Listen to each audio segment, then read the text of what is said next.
High, আমি সিমি। আজকে আমি তোমাদের জন্যে একদম একটি নতুনত্ব ভিডিও নিয়ে চলে এসেছি। তো তোমাদের সবার ঘরে তো এরকম স্টিলের ডিব্বা তো থাকেই। তো তেমনি আমার ঘরেও একটি স্টিলের ডিব্বা এরকম পড়েছিল, কিন্তু বহু বছর ধরে একই রকম রূপ দেখতে দেখতে আমি প্রায় অধৈর্য হয়ে গেলাম।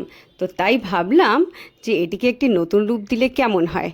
তো তাতে আমার কিচেনটাও দেখতে সুন্দর লাগবে, এবং আমার নিজের হাতে আঁকা ছবি দেখে আমার মন তো পুরো খুশি খুশি হয়ে উঠবে। তো আর এর মধ্যে এটাতে আমাকে এর মধ্যে আমি জিনিস রেখেও আমাকে ইউজ করতে আমার খুব ভালো লাগবে, আর আমার কিচেনটাও একটি স্মার্ট লুক পাবে। তো আজকে আমার এই পেন্টিংটি তোমাদের কাছে কেমন লেগেছে? তো আমার আমার তো খুব ভালো লেগেছে। তোমাদেরও যদি ভালো লাগে তাহলে লাইক আর সাবস্ক্রাইব করো, এবং জানিও যে কেমন হয়েছে। তো আজকের মতো এখানেই। ওকে, টাটা, বাই বাই। আবার নতুন ভিডিও নিয়ে দেখা হবে পরবর্তীকালে।